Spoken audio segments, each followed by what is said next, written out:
So the beauty of being an upper level resident is now I get to give you a grade on your rotation. Let me tell you of what things you should not do. Alright guys, welcome to another episode on the TMJ Show and the MD Journey, a channel completely dedicated to helping you succeed on your medical journey and doing it with less stress. If it's your first time here, my name is Lakshman, internal medicine resident. I've been making videos, blog posts, you name it, for the last 2, 3, 4 years now. Crazy. But here on this channel, I make content on how to study better, how to get better grades, how to be more productive, as well as how to crush it on your clinical rotations.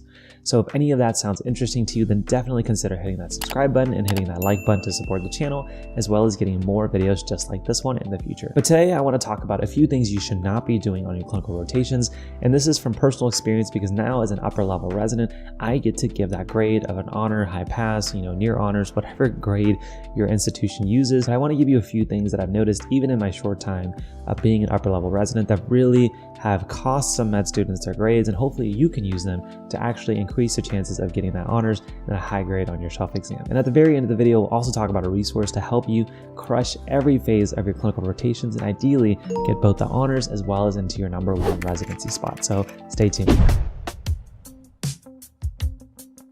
Now, one of the worst things that you can do to cost yourself a high grade on your clinical rotations is having terrible presentations. Now, I'll give a few examples of where med students struggle. One of them is that they forget that the presentation is their opportunity to shine, and they don't give the right proportion of attention of where they can really show off their knowledge to where they can kind of speed up on things. So a few common characteristics of a typical med student presentation is that they're long, they're not informative, and most importantly, they don't highlight what that med student knows and how they want to use it to manage the care of the patient. And that just ends up wasting time and not really leading you to a higher grade. And a few things that I've noticed that really make bad presentations is that some med students will just quickly go through everything. I had an experience where we had a med student on one of our rotations who clearly knew what we were going to be doing for that patient. They knew the plan, they knew the history, but they just rushed through everything. They were almost talking as like a very fast robotic tempo, and they weren't slowing down on where they wanted to show off their knowledge. So it didn't matter if they were giving a piece of information that was irrelevant or important, they said it at the same speed. And one of the most important things you can do to yourself and for yourself on your presentations is when there's a piece of information that you really want to share and show that one, you know what's going on, two, you know what that means for the care of your patient, slow down. So for example, if your patient's first primary problem was shortness of breath, then when you present that problem in your assessment and plan, make sure you take your time of explaining your thought process, what you think the patient has, why you think it, what you think the patient also doesn't have, and then why you made certain decisions in their management. A lot of times in my experience, I find that the med students will go just quickly list out everything that they've seen their residents tell them that they'll be doing or have seen in the note that the resident has already written, but they aren't able to highlight this is what's important and this is what's not. So for example, if you have a patient with a low blood count, they have anemia and you're not really sure why, the most important part of that presentation is explaining what your differential is for why they're anemic, and two, what you're going to do to work it up. But sometimes I find that the med students will quickly go through their differential and their workup, and then also spend excess time talking about things like, well, if their hemoglobin's less than 7, then I'll transfuse them, and XYZ, we'll trend them with CBCs. But honestly, those are things that you probably read in somebody's note or you've written in yours, and they are not important for your presentation. So next time that you give a presentation to your attendings and your residents, look through your presentation and focus on where the money spots are. What are the pieces of information in the HPI that are going to contribute to your final diagnosis, that are going to contribute to the final management suggestion that you have when you present the patient? Those are parts that you should slow down on, and other parts that don't necessarily fit in those money regions are going to be things that you should be able to quickly go through or not even have to say at all. And my final personal gripe about patient presentations, tried saying that 8 times in a row, is really that med students start to find themselves in a reporting phase. I mentioned this in previous videos, but the most important thing you should do when you get a new patient, or even if it's an old patient that you've been taking care of for some time, is ask, what do I want to do for them before you start working on your HPI, your subjective, and your objective data.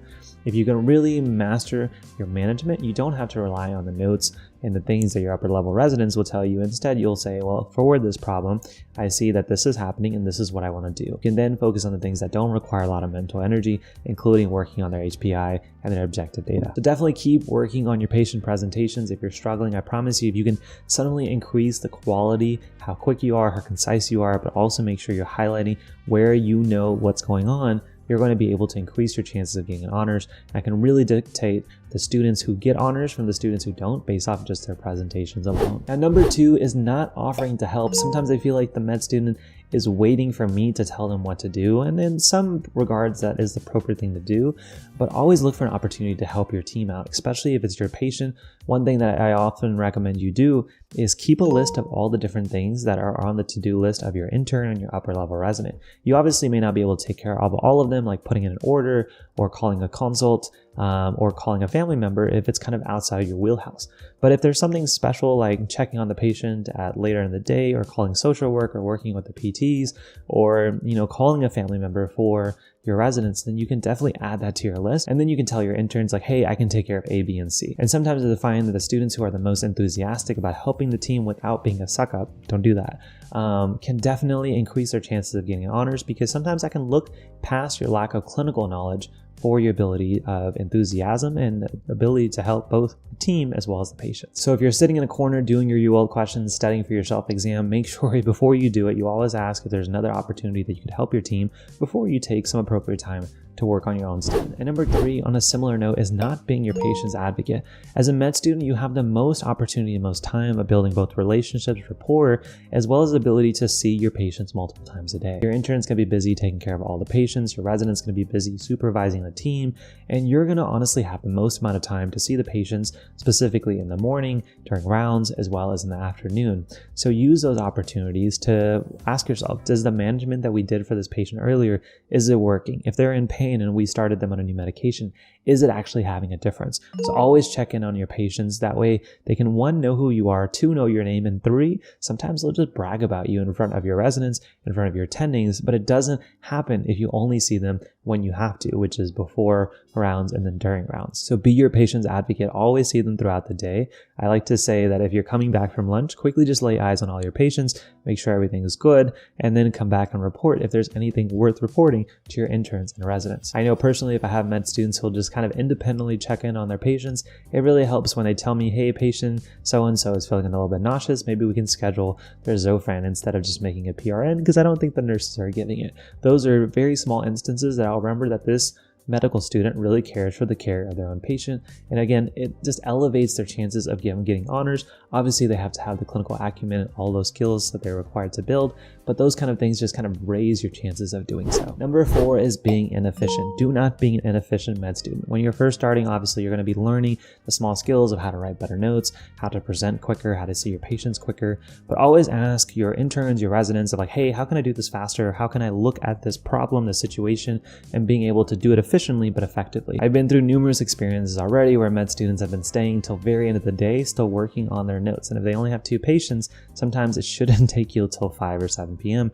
to work on your progress notes. Always ask, how can you make this faster? How can you make every experience a little bit more efficient? That way then you have more free time to 1, study for your self-exam, which you should, and 2, being able to help both the patients as well as your team kind of further the care of that patient. If you're noticing that you're slow on a certain task, always ask for advice on how you could potentially get better and more effective doing it. And on that note, if you want more tips for your clinical rotations on being more efficient, being more effective, I'll link down below a full playlist that we have on YouTube. And finally, guys, the most important thing that will cost you a high grade and a mistake that you can make on your rotation is a lack of professionalism. Now, professionalism includes a lot of things.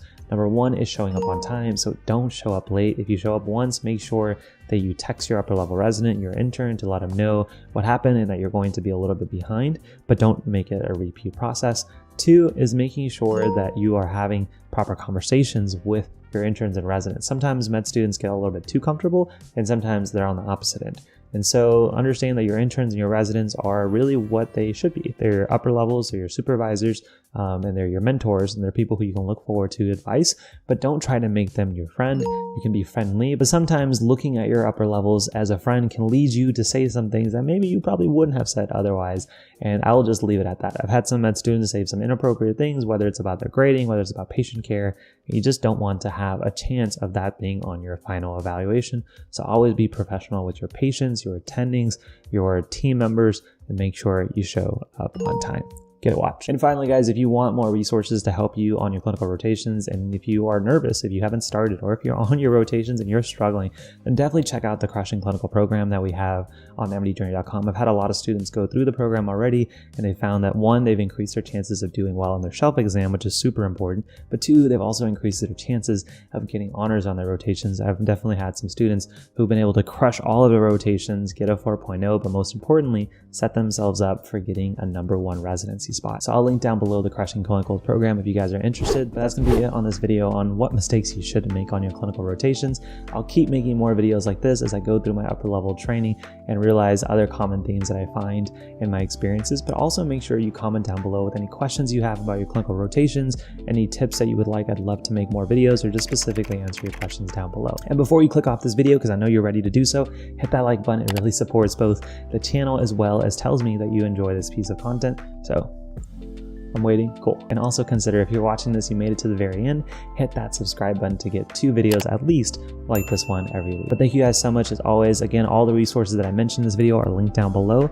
Hopefully you guys will check them out. I appreciate you making it to the end of the video and the support. Thank you for always being a part of my journey. Hopefully I've been a little help to you on yours. I'll see you guys in the next one. Peace.